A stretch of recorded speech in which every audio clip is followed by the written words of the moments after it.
Welcome to the Kindness Project, the podcast designed to share stories of kindness and share how kindness can make positive change in our world, one small act at a time. In this project, we talk about dancing, Wikipedia, and we have part one of our interview with Katherine Loveday from Kids Inspire. Welcome one and all to the Kindness Project. I'm joined by two chaps who used to share a bunk beds. We did.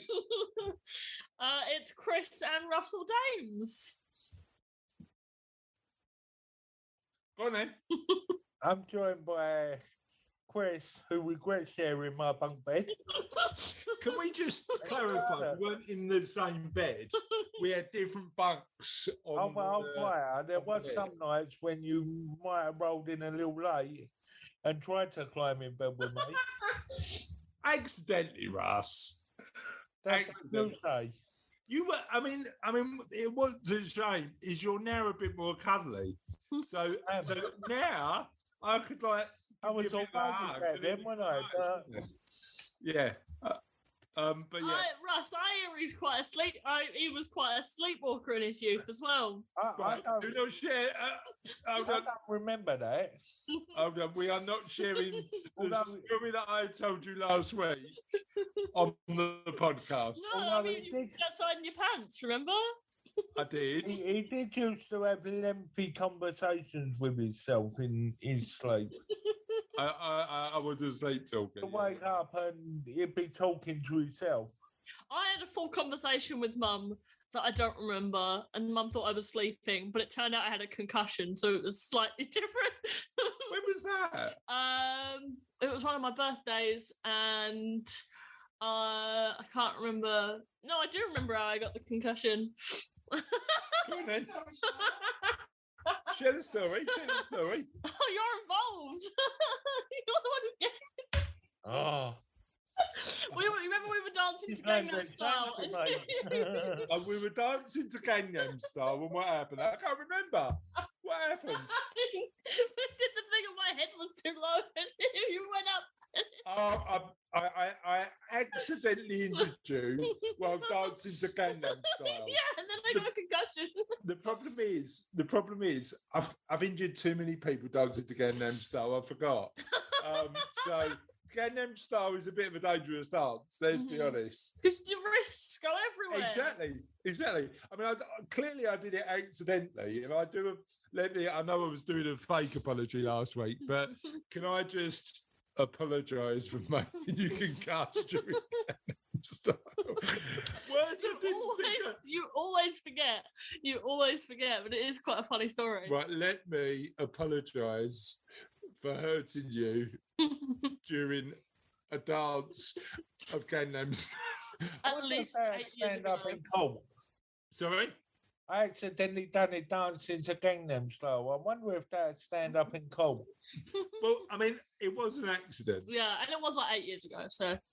You were a child. This doesn't make it any better. I was talking about the statute of limitations, but sure. I injured a child dancing to Gangnam Style. That's parenting 101, isn't it? Right. I know I'm not getting this right sometimes, Charlotte, but no other dad in the world has ever injured their kid dancing to Gangnam Style. Oh, that's probably not true. I'm sure you can find plenty on TikTok. You'd be surprised how many videos on TikTok of parents dancing with their kids end up with someone on the floor. Yeah, that's right. You know what? Weirdly, I know we were talking about Eurovision last week. I've just found Sam Ryder on TikTok, and I like the Eurovision song, but he's just got an all-round cracking voice. Have you not looked him up? No. I'd recommend, Russ, you have a look at Sam Ryder on TikTok. Some of us are tad too busy to be looking on TikTok. You know who I haven't found on TikTok that I want to find on TikTok? Oh. Harry Baker. Harry Baker, is he on TikTok? I haven't found him yet. He probably is, but I haven't found him yet. He hasn't come up on my FYP. So you're too busy for TikTok, Russ? Who's Harry Baker? Well, Harry Baker is a baker. No, he's not. No, he's not. He's a musician. Is he a musician? And one half of one of Charlotte's favourite comedy rap jazz poetry Oh, yeah. duos, Harry and Chris. Have you ever heard of Harry and Chris? I haven't. No, check them out. They're good. Sounds Playboy. Yes. Yeah, I'll and have to look it up what on song would Spotify. be, because this is the big thing, right? There's a band that both me and Charlotte really like at the minute called The Amazing Devil. Yes. Check them out as well. They are brilliant. I'd start with Farewell Wanderlust. No, I'd start with. Hold on, I'd agree with you. I'd start with Fair, then I'd move on to Welly Boots. Yeah. and then I'd move on to Farewell Wanderlust. Just quickly in reply to your question, though, I don't have time for TikTok because I'll tell you why. You pop on there just to look at something quick. And then you go down the rabbit You hole. just spend ages just flicking through videos. Well, this is the thing. I mean, you know what? We're having this conversation on the podcast quite a lot at the minute around mental health and managing your own attention and what you choose to consume. And I think that's a completely fair comment, Russ. I think trying to make sure that you manage your attention in a way where you're not distracted by the stuff that Yeah, but I've started doing what you do now, putting my phone on silent while I'm working through the day.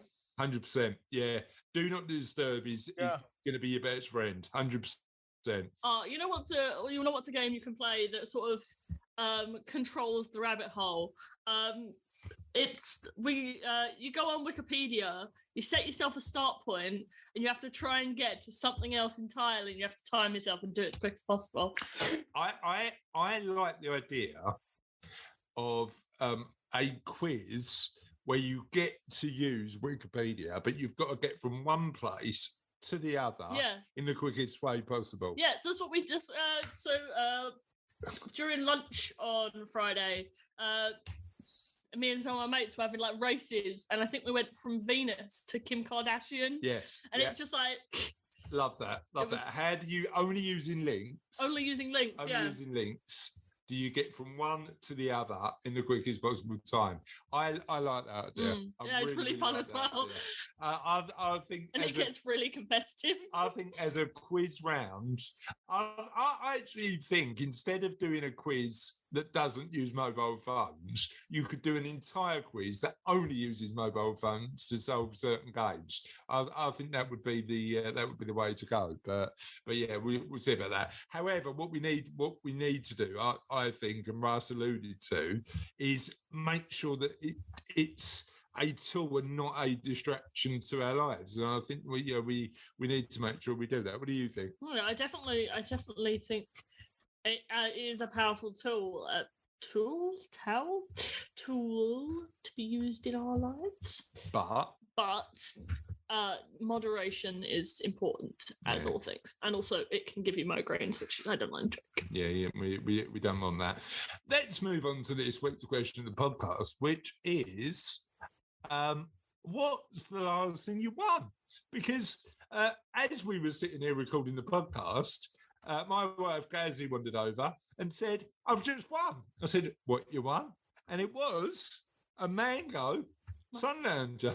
just a mango mustard. No, a mango. Why do they just name colours after stuff? It looks like mustard. Is it mango or mustard? It's mango. It's musco or mangard. Mangoed. It's mangoed. It's mangoed. It's a mangoed Mongols. Yeah, it's just covered in the Japanese comic books. Yeah, it's a manga sun lounger. You sit on it and you want to do a karate chop. So Cassie is getting a mango sun lounger, and she won that from a. They're not sponsoring us, so I won't mention them. From a large retailer.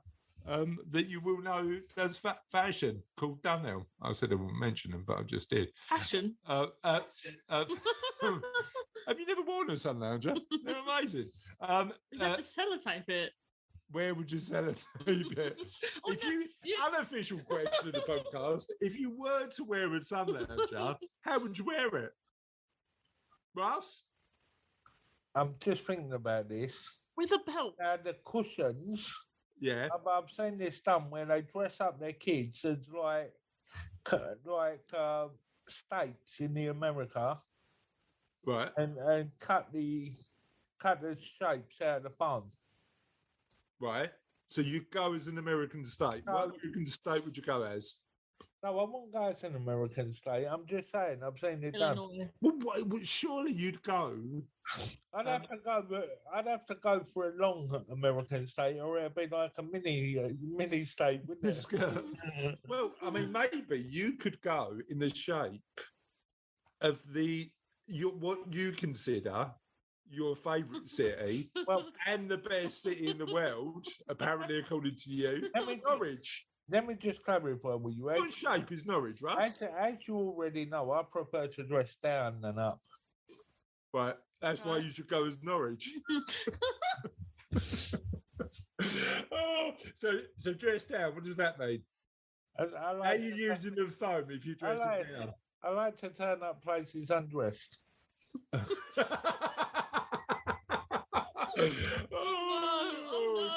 TMI. We're coming back to this again. TMI. Oh, Cooking Naked with Russ is making a comeback. Cooking Naked with Russ. Yeah. We I should get that off the ground, really, shouldn't I? You should do. You should do. Send us a video. We'll ignore it. Send it on. Oh, Cooking Naked with Russ. Just 2 bits of bacon. No, let's not even go there. Right. Let's talk about the question of the podcast. What's the last time you won something? Yeah, we want to know what you won in a competition as a prize. What have you won? What have you won ever, Russ? Because you were saying you were loving the heart. Make me a I'm not loving it. You're not loving it because you can't get through. I never get picked, and it's quite frustrating. You know what? That's so sad. You know what? So How are you? Oh, my, that's 250 a go as well. You know what? This is the thing. I don't win anything because I just don't enter anything. You're just paying for someone else's jackpot at that point. Is that what the reason I don't enter anything is? I just think I'd rather keep the money in my pocket and just spend it on what I choose to, instead of being at the whim of somebody who's running the competition. You know what, is that a really curmudgeonly way to look at it? I don't know. I think it's sensible, but You know what I think is brilliant, and I find them quite entertaining when people do the lottery of houses and like everyone pays £1. Yeah, but you know, this is the reality of it. Let's say it's £1 million house. They just will not.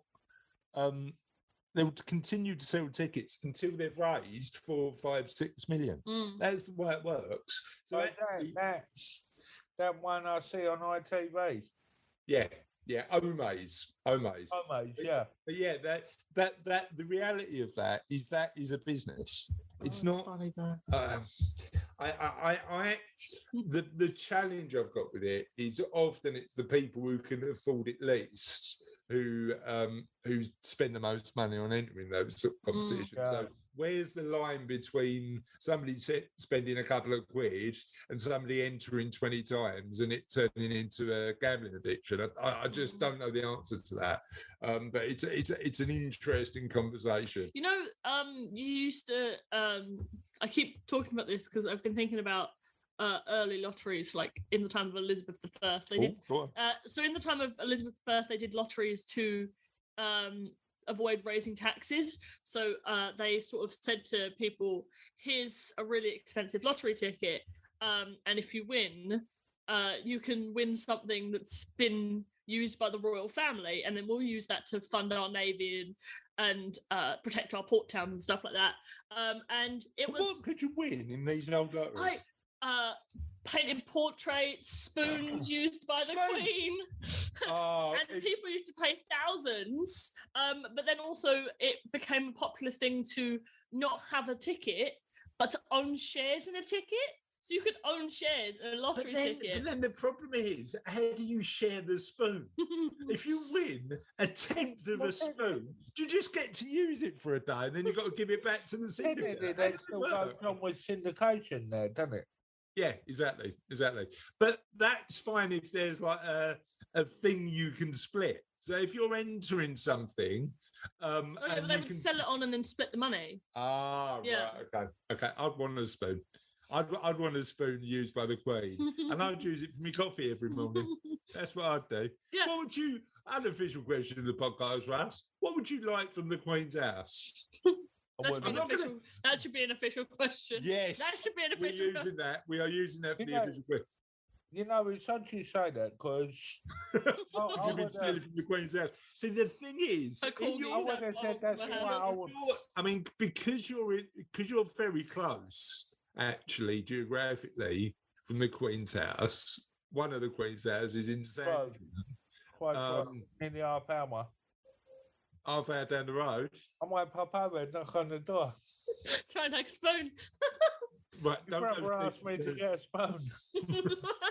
Just imagine knocking on the door and going, "You got any spare spoons, mate?" Sorry. Only one of the Queen's used. I'd like a spoon from the Queen. Have you got a bowl of sugar that I can borrow? Just knock on her house and just go. You got any old unused family portraits? Have you got a spare crown? Have you got a spare hat that I could borrow? I've always viewed that as a bit old-fashioned, though. What do you mean? I would say a lot of the stuff in the house, in Buckingham Palace or Sandringham or that, is quite old-fashioned. Yeah. Yeah, and I'm modernistic, so. Exactly. So yeah, but just go on and buy yourself some more. I don't reckon you should see the on a Mac, if you know what I mean. Well, exactly. It wouldn't fit with decor, would it, Russ? No. So there's no point. No, Russ. You steal the spoon from the Queen, right? Step one. Right. Step one. Go on. Step two. Sorry, is the podcast turned into a heist movie? Go on. Step two. Authenticate the spoon. Get it like valued. So what you need is a selfie with the spoon and the Queen to authenticate it. Just you going with your thumbs up in the background. No, Mum, I'm not going to sell it. You're not selling it? No. You wouldn't sell the Queen's spoon, Russ. Would you keep the Queen's spoon, Russ? Although I did see a thing on Good Morning Britain. Oh, God. Where they was invited to the palace for one of them parties, and they walked away with one of the toilet rolls, and the geezer phoned them up and said, "We want our toilet roll back." So apparently they don't chase you for the stuff. That's why you're stealing it and not me, Russ. That's why you're gonna pop along to Sandringham and get the spoon, because I've just looked at the first news article, Russ. This is amazing. I've just seen a sheep on a roof. Right, can I just say something to their podcast listeners? Producer Russ is responsible for sourcing the news. Now, we had a conversation a couple of weeks ago when he gave me news in 2022 from about 2003. That's not news anymore. And okay, it was from 2019. Don't be too. All right, fair enough. 2019, 2 years away. Definitely not news. And you can't go better than the two next week. It's just. I mean, to be fair to you, Russ. This first, before we do that, then we'll talk about sheep on rooftops. But before we do that, I was actually going to do where people can write in about the. Sorry, right. Jumped the gun a bit there. So, official question of the podcast: what's the last quiz competition prize you've won? And you can find out. You can tell us. In these variety of ways. So if you want to find us on Twitter, we're at Ola Kindness. If you want to find us on Facebook, it's The Kindness Project in the search bar. If you want to find us on the general internet, type The Kindness Project podcast into the search bar on Google. I don't know if it works on any other platform because I don't use other platforms. If you want to find the website directly, it's www.thekindnessproject.co.uk. If you want to email us, it's ola@thekindnessproject.co.uk. We have an Instagram. I don't know what it is. and you can put in whatever search engine you use, www.thekindnessproject.co.uk, to listen to every single one of our 200 plus episodes, and join our community. We'd love for you to start listening to it. So thank you for those guys who do. I'm saying join our community. We'd love you to start listening. Clearly you are listening, otherwise you won't hear this. But if you found us recently, which a lot of our listeners have, feel free to check out the website that's got absolutely loads of episodes. And on that note, we're going to move on to Kindness news. Finished? Sure. Yeah. Lucky Red's Animal Edition, UK Animal Edition. I don't know if animals can have nationalities, but these ones are from They can, from the UK. Lucky rescued the 5 sheep stuck on English roof chop. Sorry, that was a bit of a lamb joke. It starts with a pun, this news story as well, Russ. I'll do it. Is that because it starts with a pun? Yeah. You pitched it. Go on. It was a case of all's well, wool that ends wool, for 5 sheep who found themselves on the rooftop of a house in Yorkshire and were successfully rescued by a local fireman. While goats Sorry, can I just point out, our listeners can't see this, but Russell is so pleased that he got a pun, a news article with a pun in the first. I'm very grateful, Russ. While goats are famous, even though that pun was really. Go on. I don't know how I find the wall these days. Oh, don't be sheepish about it. Go on then. While goats are famous for appearing on all fours in places that boggle the mind, these 5 farm sheep had apparently leapt from a nearby field onto the roof where they found That's like a superpower. It's like Goat Simulator, but for sheep. West Yorkshire Fire and Rescue were called to Barnsley Road in New Milladam, England, where rescue officer Tammy and Cameron worked with the local landowner to create a makeshift bridge the sheep could use to escape from the roof. Couldn't they just jump off? No, because look, they're really high up. How did they jump I off? don't know. Cameron reckoned that one sheep noticed the bridge. This Rambo then dragged the other 4 there instinctually, as the flock animals preferred to stay as a team. Fortunately, it all turned out well, as all 5 sheep are lighted for the bridge and back into the paddock. West Yorkshire Fire and Rescue tweeted that it wasn't quite the night on the tiles those sheep were hoping for. We're just hoping the animals weren't feeling too sheepish after their adventure. See what I mean? That is such a fantastic episode. And we have got another news article that I'm going to tell you about right now. That's the wrong. But Sophie needs to fill because, it's another animal Where's one. Soph? It's another animal one. I don't see Soph. Why does she need to fill? She's not here. Charlotte needs to fill, but she doesn't anymore because I found the other news article. Extremely rare pigs that can fight off bears. This is superhero animal edition, isn't it? Sheep that can jump on houses and baby pigs that can fight off bears. Why does it say they're babies? Look at them, they are babies, look. Oh, they're bubbers. A farmer says an extremely rare pig has successfully been brought back from the brink of extinction. It can not only fight bears, it can also fight evolution. How does that happen? 40-year-old Michelle Bernie Hodge has joined a small group dedicated to save a rare hardy porker breed known as the woolly Mangazalita. That is aimed to fight off bears. She said she was inspired to rescue the curly-haired pigs after hearing her grandmother's childhood stories about a now extinct pig from her village. And she said the work being done is now having a positive impact, with the pigs slowly recovering from just 10 in the UK now to around 50. The mother of 2 from Perranwell in Cornwall. I think we've been there, haven't we? Perranwell, I don't know if we have been there. We've been to Perranwell. It's currently one of the 4 farmers in the UK who have made it their mission to rescue the rare pigs. Mangalitsa pigs are huge animals with long curly hair that originate from Hungary. They're not very sought after pigs, Mitchell said, because they take longer to rear for meat, but they're really unique and hardy animals. You do get a lot of meat and a lot of different meat, and their fat is also really good for omega-3. Some other farmers render it down for sale. It's called the golden lard. So she's breeding these pigs, and it talks about the fact that it's a global breed, and the pigs are being exported from across the world as far afield as Japan and Canada due to the fact that they're so resilient.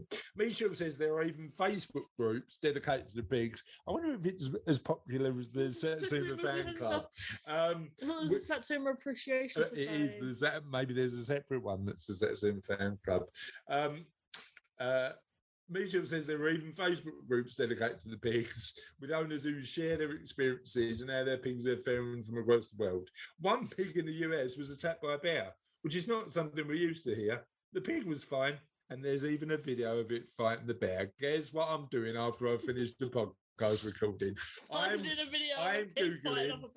Googling Mangalitsa pig fighting a bear. What are you doing, Russ? I might do the same thing. Yeah, exactly. And that, I don't know why that's a feel-good piece of news, Russ. Well, I'll fire. Go on. It's nothing better than people saving animals. True.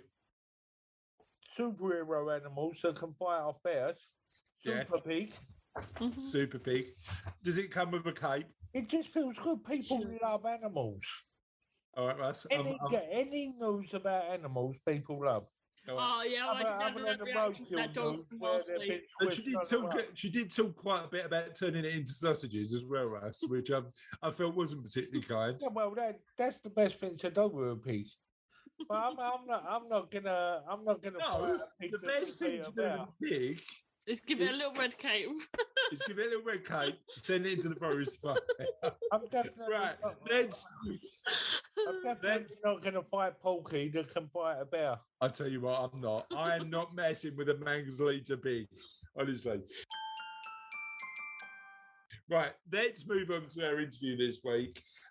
And we're speaking to Katherine Loveday from Kids Inspire. Kids Inspire is a great charity that does amazing work. Katherine was really, really lovely to talk to. So let's share part one of our interview. Welcome to the Kindness Project, Katherine. Why don't you tell us a bit about yourself? No, Katherine, how are you, first of all? I mean, what is it with like sort of teenagers and social echo? How are you doing today? You doing well? I am very well, thank you, Chris, and I'm really glad to be here. Thank you for inviting me on. You're welcome. We're really excited about having you on and hearing a lot about Kids Inspire. Before we ask the hard-hitting Paxman style questions that Charlotte's going to deliver. Before the interview, we were talking a little bit about fancy dress, right? And I think we've never done this, and I'm going to ask this as a question of the podcast in the future. What's your favourite ever fancy dress outfit? Have you ever gone like not only you've worn but you've seen? What's your favourite fancy dress outfit?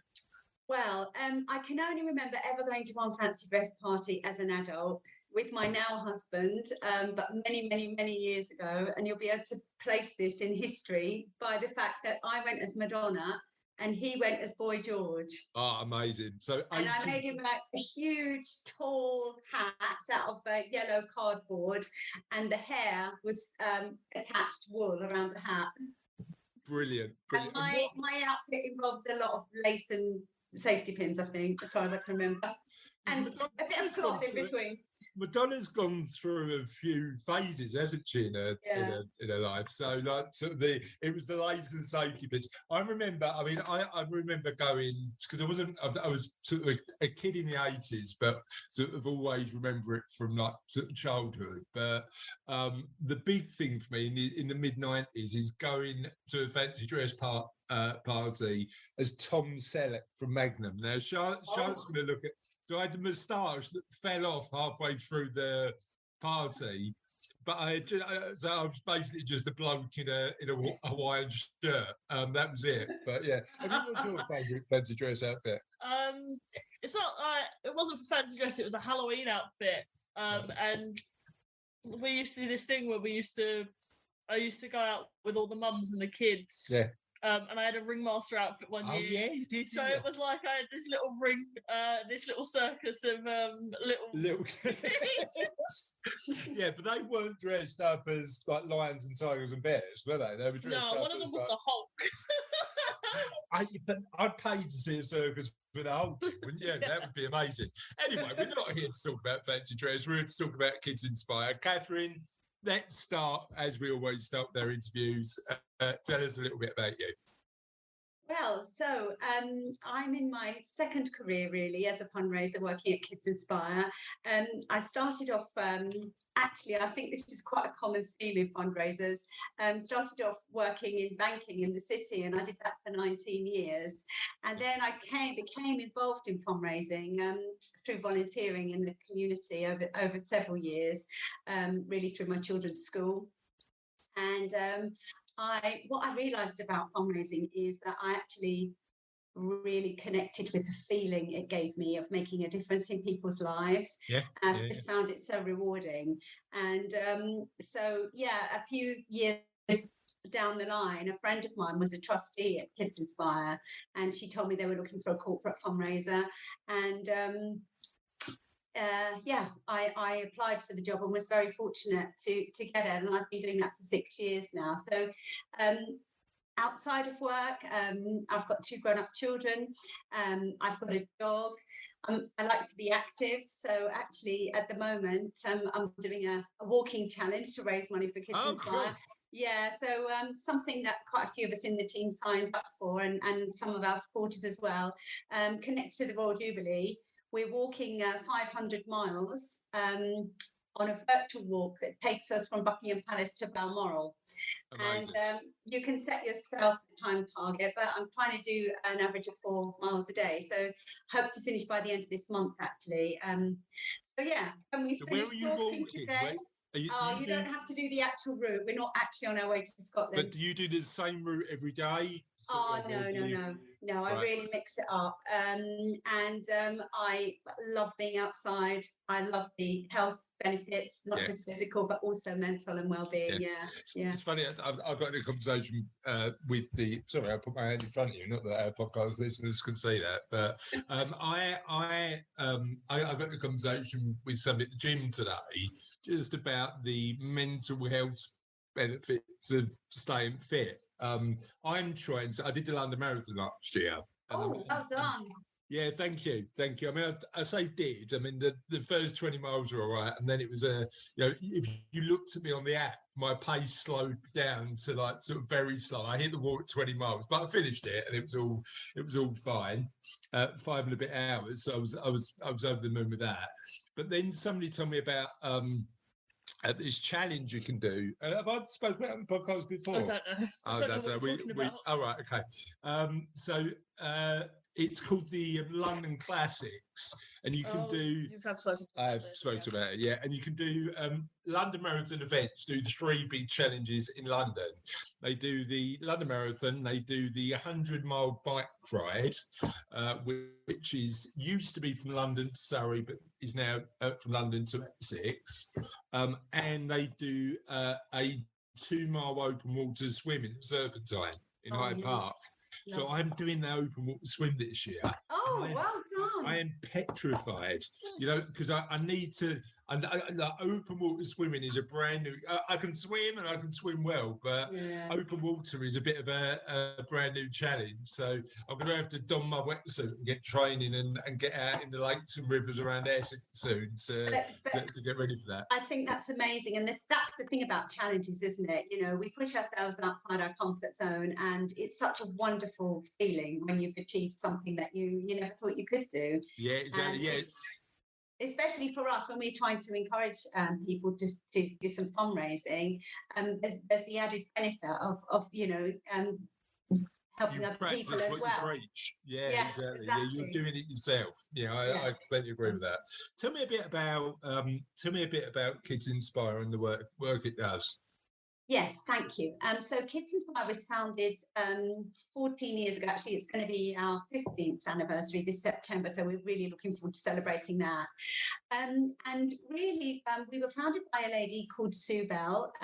She now has an OBE after her name, a recent accolade for really all the effort she's put into helping young people and really make a difference in their lives.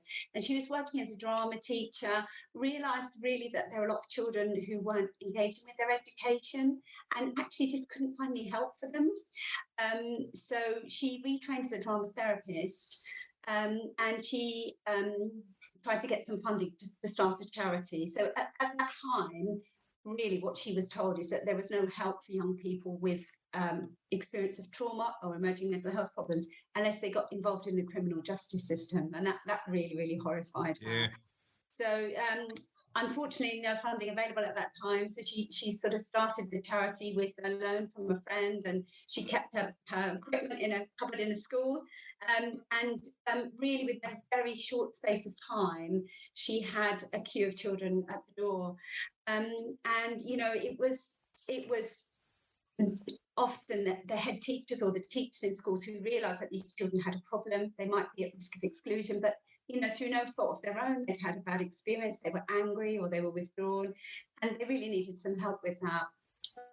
Yeah. Sometimes it was the parents who were desperate to get help for the children. And actually, there is one sort of case study that I quite often talk about when I'm giving talks about the charity, which was the case of a 9-year-old boy who actually refused to go to school. And he and his mum had been subjected to domestic violence, and they both developed anxiety. So he was afraid to leave mum. She was afraid him to be away from her. And he came to Kids Inspire, as I say, when he was 9 years old and worked with one of our play psychotherapists. And the anxiety was so intense that initially he couldn't even be in a room without his mum, or she couldn't allow him to be in a room without her. And the therapist worked with them both gradually over time to, you know, the stage where mum would sit outside the door, but with the door open, and then a bit later with the door closed. And then eventually, as I say, it was a very long period of therapy. The young man had the confidence to meet a tutor in a library. And eventually, at the age of 11, he did go back to full-time education. What that story highlights to me, really, is the enormous positive impact that the charity can make on a young life. I think we all know, don't we? If you stop going to school at the age of 9, if you're not able to return to education, the whole of your future is massively impacted. Probably. Well, I think the other interesting thing is the non-educational benefits of school. You know, it's one of those things where, you know, you're learning how to engage with people, you're learning how to work in teams, you're learning how to, you know, build relationships and friendships, and losing all that then puts you on the back foot in life, really, doesn't it? It really does, Chris. I think that's absolutely right. So, you know, social isolation is one of the very big issues that we grapple with a lot of the young people who are referred to us, actually. And I remember as well in this case that this young man, he'd been part of a football team, and he stopped going to football, he lost all of that. And you can imagine, actually, after 2 years out of school at that crucial time, when you return, it's really tough. Making relationships, you've missed out on all of those friendship groups and everything. So it was really important work that we did with him.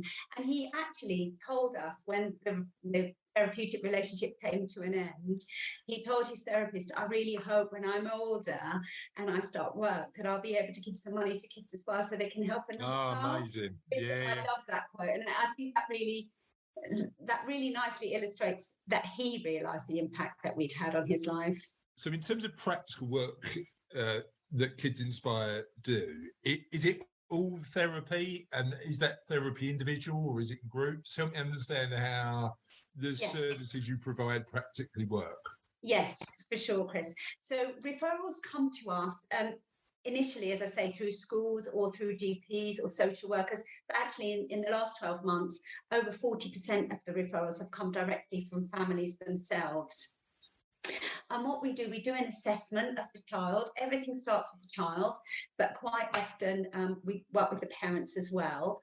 And once we've assessed the case, then we decide what the best kind of treatment will be. So yes, individual therapy is the bulk of our work, so one-to-one, and maybe a different therapist working with the child and another therapist working with the parents.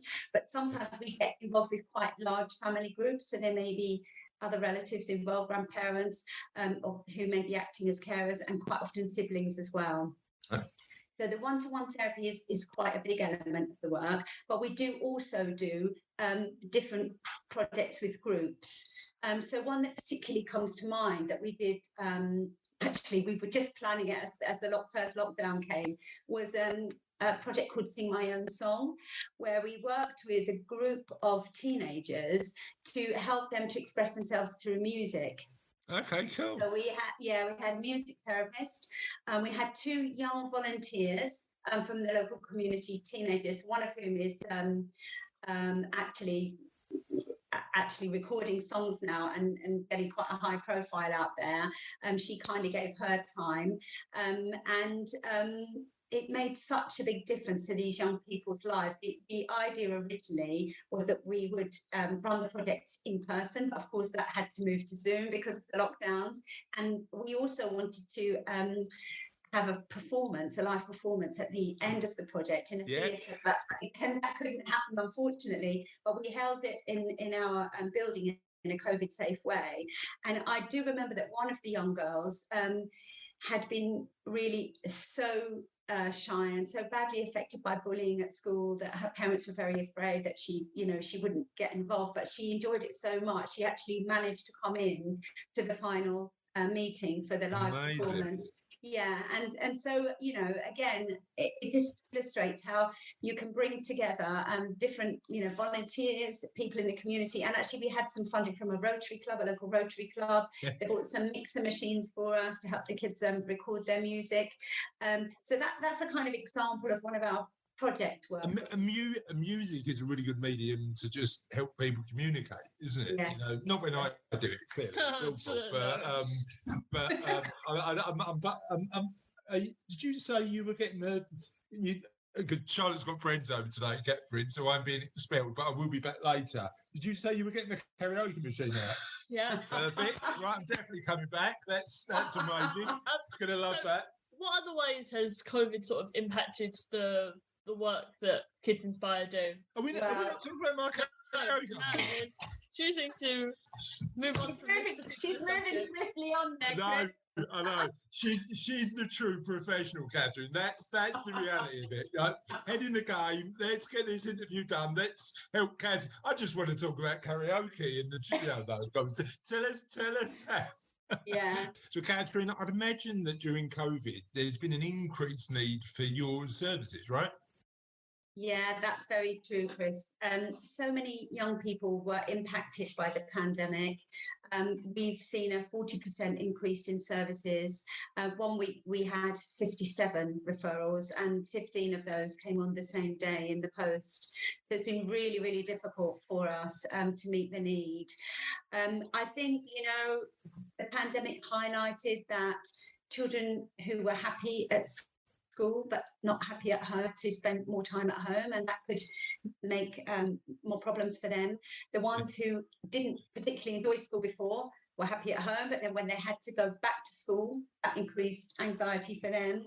And what we certainly noticed is that the cases that are coming to us are far more complex in their needs. Yep. So where children might have had 1 or 2 problems, now we see an average of four different needs. Different, Charlotte, yeah, that's right. Reasons for referral.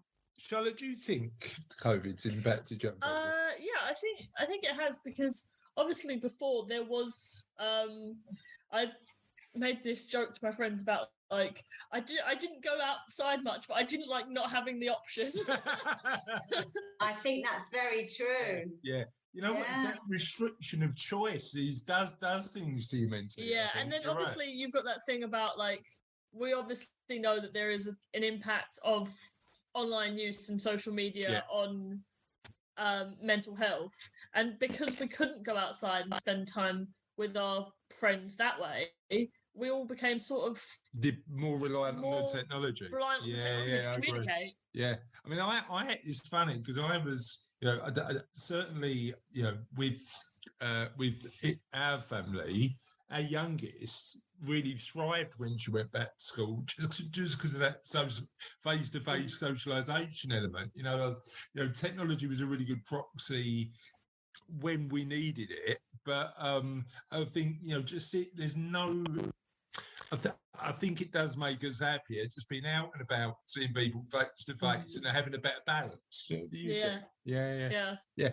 One thing that I was curious about, Catherine, was the work you did with the 9-year-old boy that you were talking about. How often are the parents involved in the process, and is that typical, or is it normally engagement when you're counselling with just the child? We found actually in our experience that it has real if you can involve the parents.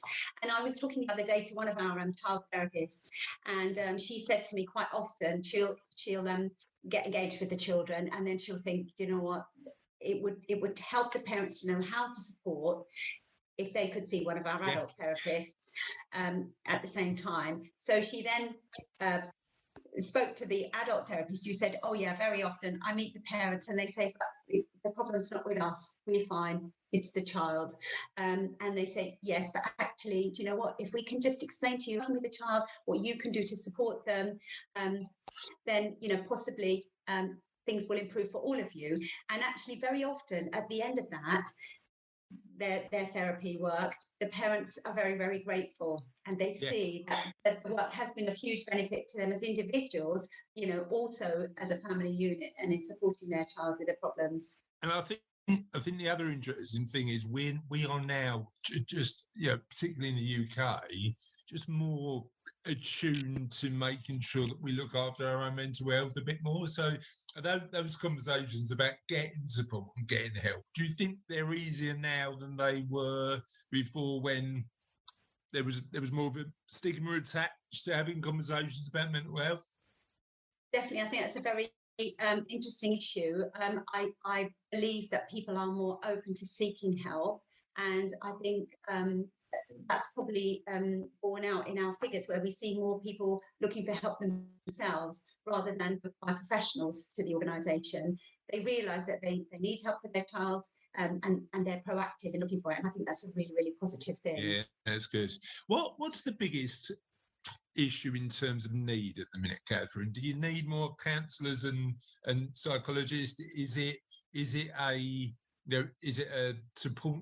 Where if you had an unlimited pot of money, where would you spend it? Which is a very interesting question. So, as I mentioned, we just and last year we helped just under 3,500 individuals in Essex. But actually, we know that there's not really similar service in many other parts of the country. So, if we had the opportunity, I know our founder and CEO would love to be able to expand into other areas. And in fact, we're looking at the boundaries of Essex, so Hertfordshire and Suffolk. And I think we're hoping that as actually one of the benefits of the lockdowns and starting to work with Zoom, I think we realised that geographically, you can open up more doors. Open access to people who still want to access remotely, further away.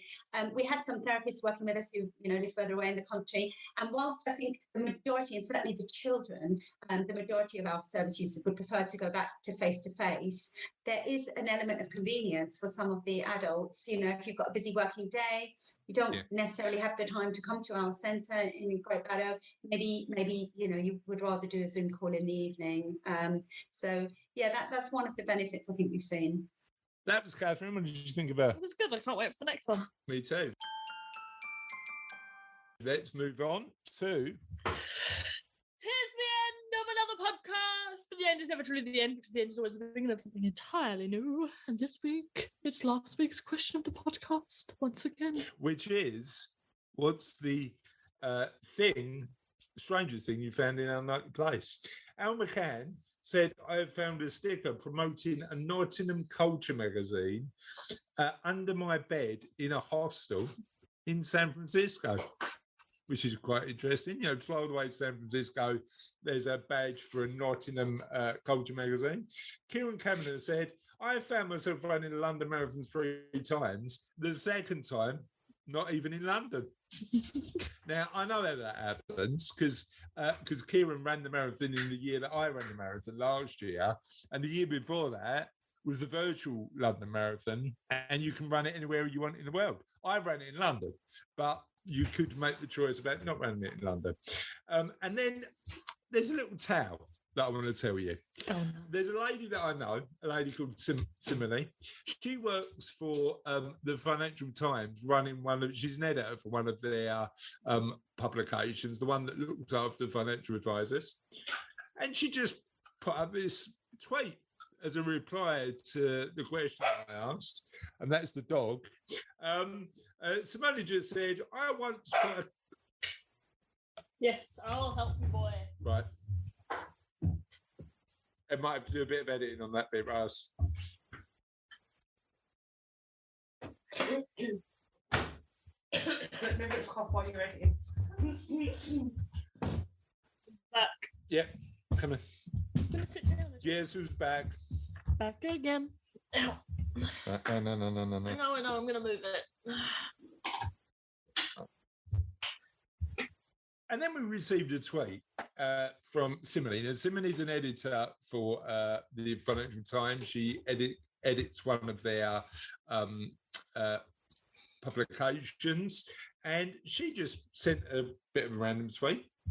I once put a carrot in a kettle once, but mostly it was an accident. Then I forgot about it. That was a crucial mistake. I wonder if James Cash, who she's copied into the tweet, and others still remember that. Now, that sparked my curiosity, because, like, who accidentally puts a carrot in a kettle? Have you ever done that, Russ? I thought it wasn't that she accidentally put the carrot in the kettle, that she put it in there intentionally and forgot Although about it. we did have this conversation the other day, and I did say to you that's going to be the new way to do your veg for your Sunday roast, didn't I? Well, exactly. Maybe Simile's found the future, and actually the way you That's basically slow cooked veg. how many times you got to press your kettle to cook that veg? Oh, because kettle boils at 100 degrees. Right. You only put But then put it in a clicks pan off, until it doesn't it? boils. When it gets there, because it assumes you're going to use Yeah, the but you only water put it, immediately, it clicks off. if you're not doing your veg in a steamer in a pan, then all you do is boil the water, let it boil for a few seconds. I can't believe you're trying to persuade us to cook veg in our kettles, Russ. I reckon we Genuinely. should. I wouldn't do it. There might be lime scale. Right. Oh, yeah. So Simile decided to share the article she wrote about carrot in a kettle story. Let me share it with you. Monday was great. I was early for work and did not have to sneak late into the usual weekly company briefing as usual. I'd interviewed Giles Brandreth the week before, and this write-up, together with the prospect of writing on two of my favourite subjects, meant I started the week on an editorial high. Things soon went downhill. Firstly, my hands started to swell up. By Tuesday, they were covered in painful, itchy bumps, making it difficult to write anything for long periods. Secondly, I put a carrot in a kettle. That was not deliberate. I was fixing my salad in the office kitchen, and as some numpty had put my carrot in a freezer, I had to take it out and defrost it. Now, what's worse, putting a carrot in a freezer or putting it in the kettle? My carrots were frozen by accident today. Oh, yeah, because they were at the back of the fridge, and the back of the fridge freezes stuff. Yeah. So what are we saying, chaps? Freezer or kettle? Kettle. Kettle, definitely Yeah. kettle. But being preoccupied, I was fixing myself in the kitchen, and then some numpty had put my carrot in the freezer. I needed to defrost it. But being preoccupied with an interview with a Cardiff professor on the effects of Chinese urbanisation, together with worries about my disfigured hands, I put it in the kettle instead of the microwave and forgot. 3 hours later, someone found it and sent an email around the office asking who was responsible. That is a weird email to get, isn't it? Who put a carrot in the kettle? I mean, I've never had to send that email.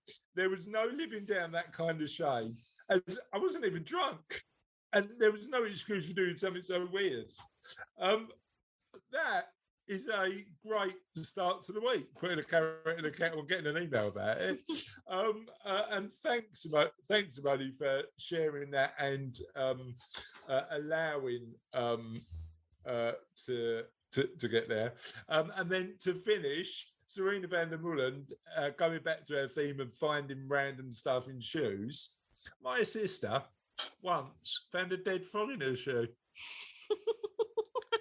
And on that note, my friends, no context on that one. And on that note, my friends, have a lovely week. We'll see you next time on the Kindness Project. Have a nice time. Bye. Bye.